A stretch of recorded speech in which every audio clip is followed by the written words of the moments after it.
Buenas noches.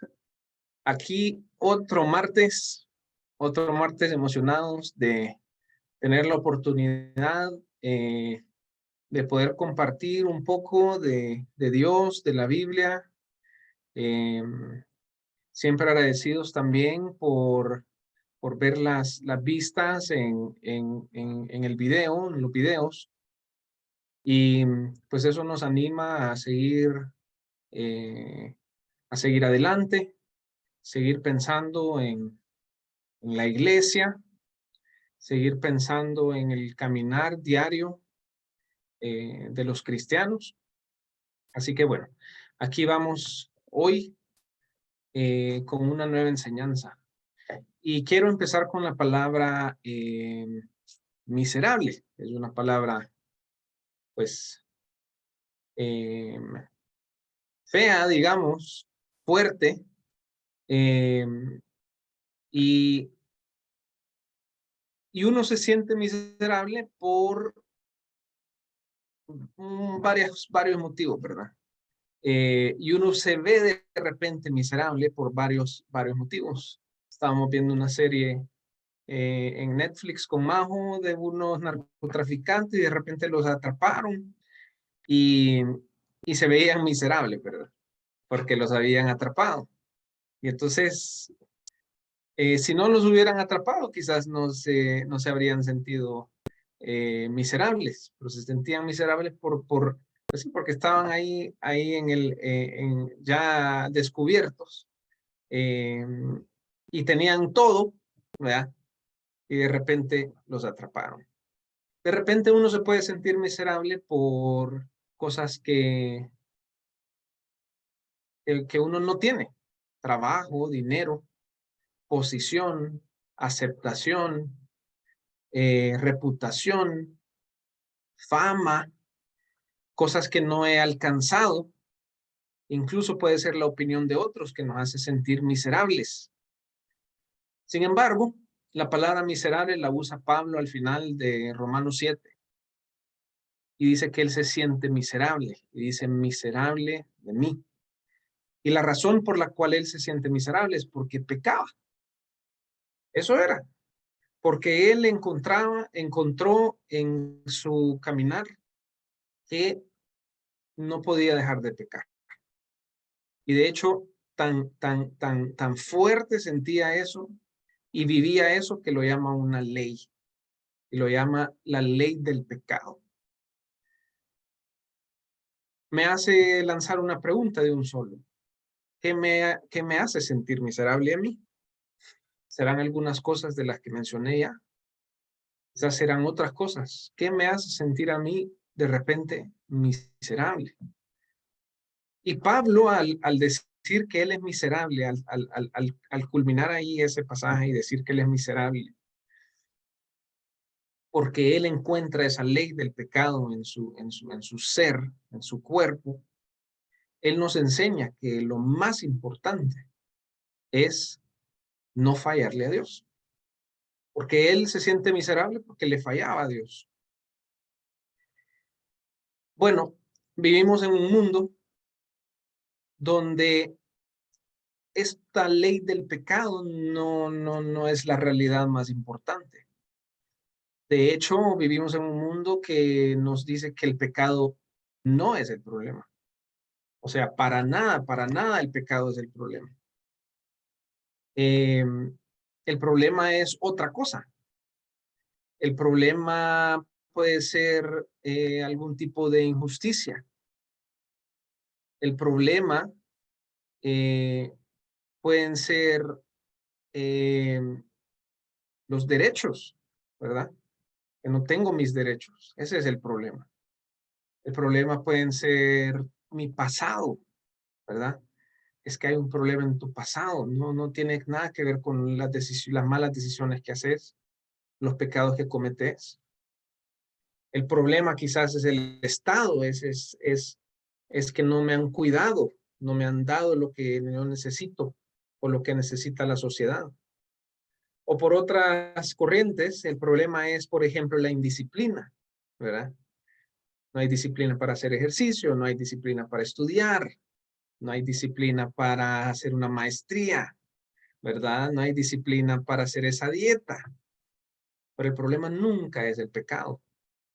Pero la realidad de las cosas es que el problema y lo que nos hace miserables y lo que nos debe hacer sentir miserables es como Pablo, que vio la ley del pecado. Siempre tiramos un tema, ¿verdad? Para la enseñanza y la de hoy el tema es qué hacer al caer en pecado. Entonces, lo primero que debemos saber al caer en pecado es que verdaderamente es normal, que caer en pecado es natural. Es una ley, dice Pablo. Es algo que así es. Por eso a mí no me sorprende cuando veo cosas que suceden. Veo cosas que salen a la luz en redes sociales, cosas así, digamos, de famosos, ¿verdad? O de repente de personas que uno conoce. No me sorprendo. Y yo no me sorprendo porque si yo me sorprendo de eso que yo veo en otros, es como que me esté sorprendiendo de mis propias perversiones. Es que como yo diga, ¡ay! ¿Y de dónde salió eso? No, es que es la ley del pecado. Entonces, al caer en pecado, tenemos que saber que eso es normal. Y yo sé que al decir esto, de repente puede venir a la mente y decir, no, pero es que, ¿cómo es eso que es normal si uno no debe de pecar? No, pues sí, claro que uno no debe de pecar, pero el mismo Pablo veía esa ley en su propio cuerpo, en su propia mente, y entonces eso es natural. Y es bien extraño porque de repente uno ve cosas diferentes a los que uno hace, ¿verdad? Por ejemplo, un ejemplo bien explícito y bien como que marca una gran diferencia. Yo no soy homosexual. A mí no me gustan los hombres, pero hay otros hombres que sí le gustan los hombres. Ahí sí, ¿verdad? No, eso es totalmente fuera de lugar. Ah, sí. Y lo que yo hago, yo pienso y en lo que yo caigo, no es fuera de lugar. Bueno, pero al final es natural, es normal porque hay una ley del pecado. Entonces, al caer en pecado, sencillamente estamos viviendo en la normalidad de la carne. Termina el, y termina ahí en el capítulo 7 y vamos a leer versículo 22. Y Pablo encuentra un detalle ahí en la normalidad del pecado, en la naturalidad del pecado, en él encuentra algo que él logra hacer. Y en el versículo 22 de Romanos 7, y una vez más, me encantaría que abrieran una Biblia física, si es posible, si no, ahí en la aplicación se pueden hacer cosas bonitas, ¿verdad? Como subrayar y cosas así. Pero bueno, Romanos 7:22 dice, porque en lo íntimo de mi ser me deleito en la ley de Dios. Entonces él encontraba eso, que él lograba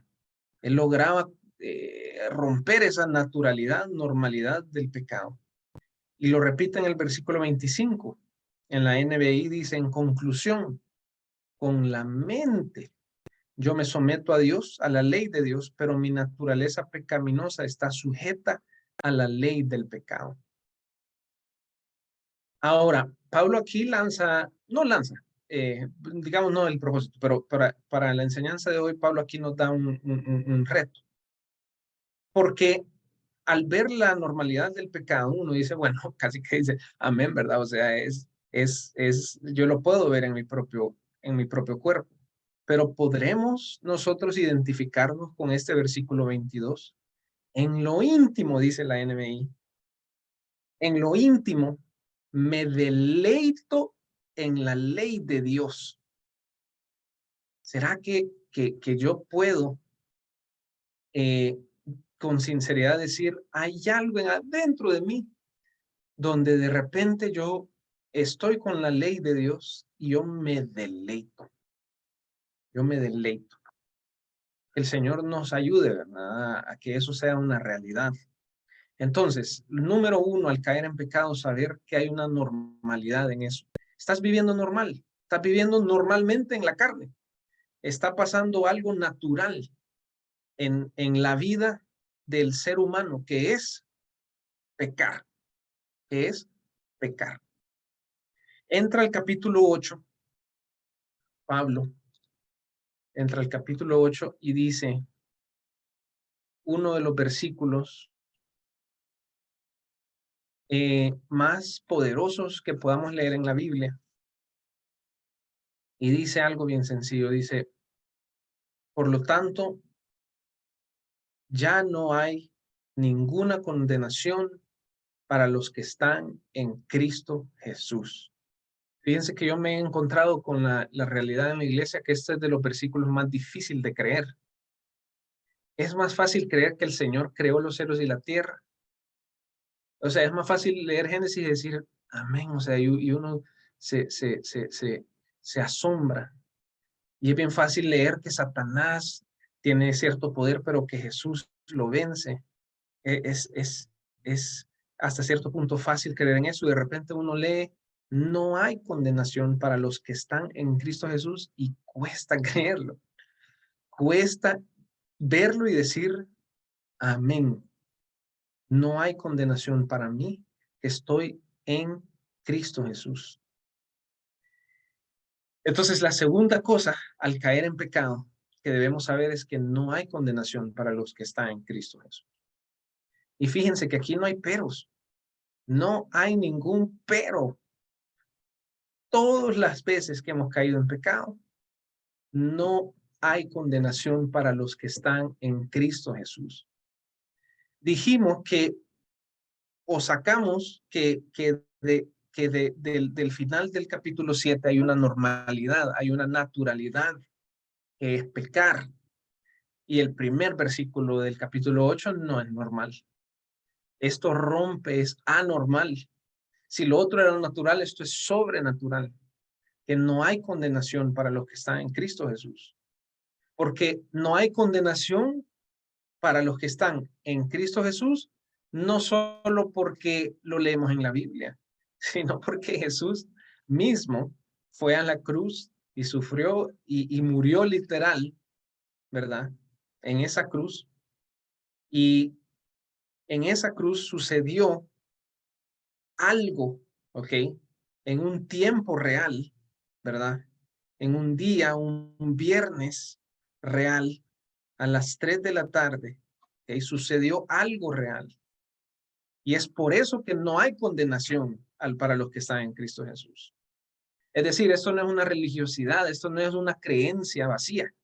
Esto no es como decir, bueno, o sea, cantamos alabanzas y nos movemos de cierta manera y aplaudimos de cierta manera porque es como nosotros lo hacemos, es en lo que creemos. No, esto es algo, esto es algo más real que nuestra propia carne que puedo tocar.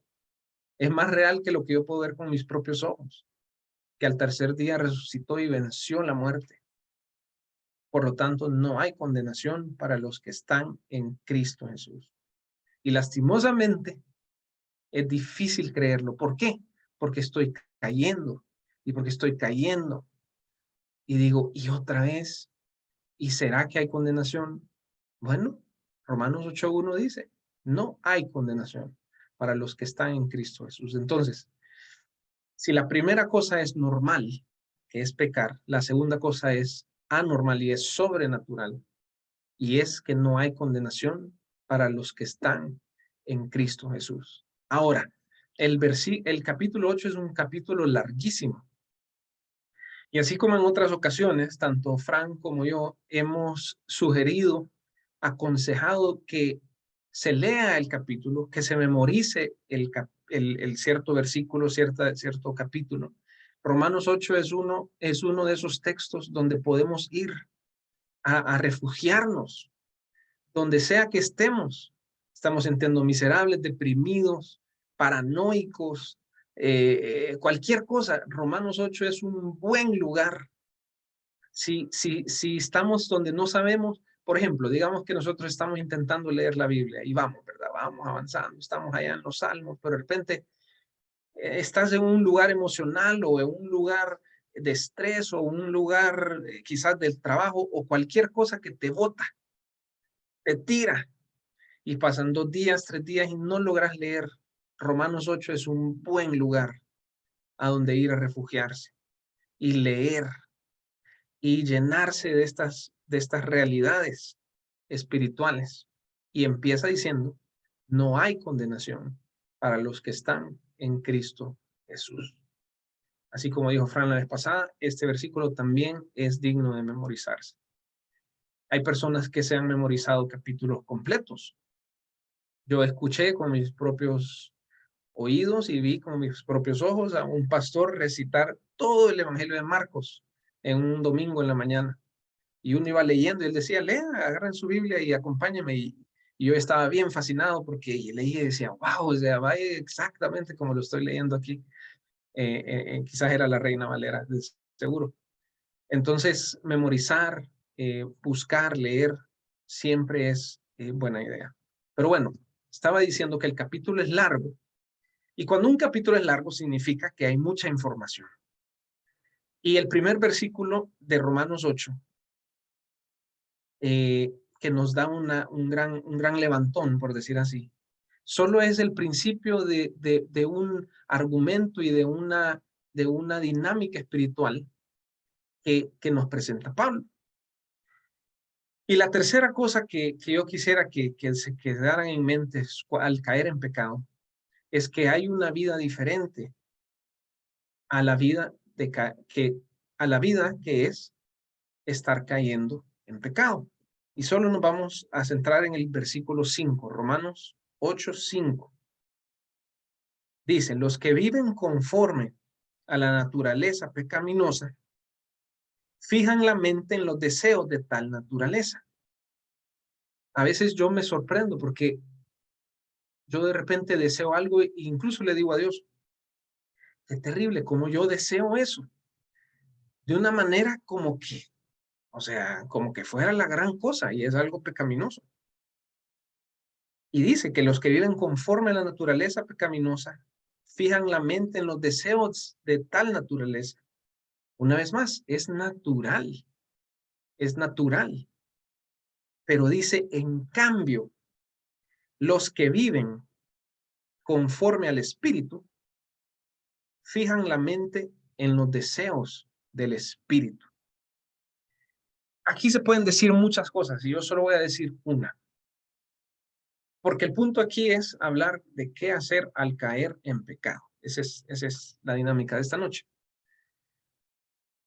Y al caer en pecado, una cosa que debemos saber es que hay un estándar que nos pone la vida cristiana, la vida del Espíritu. Y el estándar, aquí dice, es fijar la mente en los deseos del Espíritu. Entonces, cuando uno cae en pecado, obviamente, no está ahí, ¿ok? No está ahí. Pero lo que yo quiero decir esta noche es que cada vez que uno caiga en pecado, uno tiene que saber que estás en el lugar equivocado. Y el lugar correcto es fijar la mente, ¿ok? Fijar la mente en las cosas del Espíritu, en los deseos del Espíritu. Y hay algo bien sencillo que voy a usar como visual. Uno cuando cae, digamos que obviamente la palabra caer es que te vas para abajo, ¿verdad? Y el deseo del Espíritu, digamos que es como subir, ¿verdad? Entonces uno a estar arriba, ¿verdad? Es como andar bien, estar abajo es como andar mal. Entonces, si tú estás abajo, ¿qué vas a decidir? ¿Quedarte abajo o subir? Entonces, al caer en pecado, la tercera cosa de esta noche que quiero decir es que hay que subir, es que hay que levantarse, es que hay un lugar donde hay que estar y no es ese. A pesar de que haya sido, hagamos la dinámica de una semana. A pesar de que, digamos, sea jueves, viernes y estés abajo, pero no es ahí donde hay que estar. Es arriba donde hay que estar, con los deseos del espíritu. Y entonces, a veces caemos en el engaño de decir, bueno, estoy abajo y no, pues, aquí abajo ando. No, no hay condenación para los que están en Cristo Jesús. Y hay una vida que es conforme al espíritu, que se puede vivir. Y si uno, al caer en pecado, como es la dinámica de esta noche, hay un lugar que es diferente a ese lugar y es vivir conforme al espíritu. Entonces, en primer lugar, regresando, si uno cae en pecado, hay que saber que es normal. Es normal, es parte de la vida, pero es parte de la vida carnal. Y Pablo dice, no hay condenación para los que están en Cristo Jesús. Número 2, no estamos condenados por esa caída.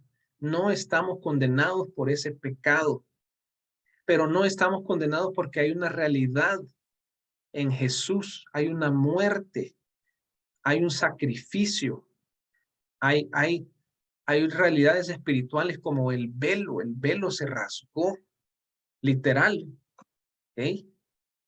El pecado fue vencido, Satanás fue vencido, Jesús vive, ha resucitado, son cosas reales. Por lo tanto, no hay condenación. O sea, no es gratis, no es una creencia vacía. Y en tercer lugar, que hay un lugar donde hay que andar y no es allá abajo, es arriba, en los deseos del Espíritu. Entonces, donde sea que estemos hoy en la noche, sea arriba o abajo, el lugar donde estar, donde se debe estar, es arriba, deseando lo que el Espíritu desea, buscando lo que el Espíritu desea. Verdaderamente una vida espiritual, que no es natural, es sobrenatural. Entonces, tenemos un llamado, tenemos un privilegio, tenemos un deber cristiano de vivir de manera sobrenatural, venciendo el pecado, diciendo no a la tentación, levantándonos, cuidándonos, andando con la mente llena del Espíritu y no de la carne. Muy bien, como siempre, vamos a orar. Padre, gracias por tu palabra. Gracias por ese sacrificio, Señor, de tu Hijo, obediente que fue a la cruz en ese viernes real, en esa cruz real, con ese dolor real, pero también con tu ira real, con un viernes, Señor, de desesperanza, pero al tercer día, Señor, tu Espíritu levantó a Jesús de los muertos. Y aquí en Romanos 8 dice, y nos levantará con su poder. Señor, si hoy andamos abajo, ayúdanos a subir, Señor. Si hoy andamos en los deseos de la carne, ayúdanos a andar en los deseos del Espíritu. Danos coraje, danos fuerza, danos una mente clara, Señor. Te pido en el nombre de Jesús que quites todo pensamiento que no sea nuestro, que no sea tuyo, Señor. Que nos protejas del enemigo y que podamos decidir subirnos sobre este sacrificio que no tuvimos nada que ver con nosotros y que por lo tanto no hay condenación para los que estamos en Cristo Jesús. Gracias, Señor. Y oramos esto en el nombre de Jesús. Amén.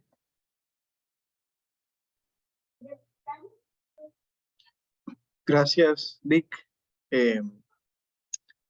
Solo voy a pausar la grabación.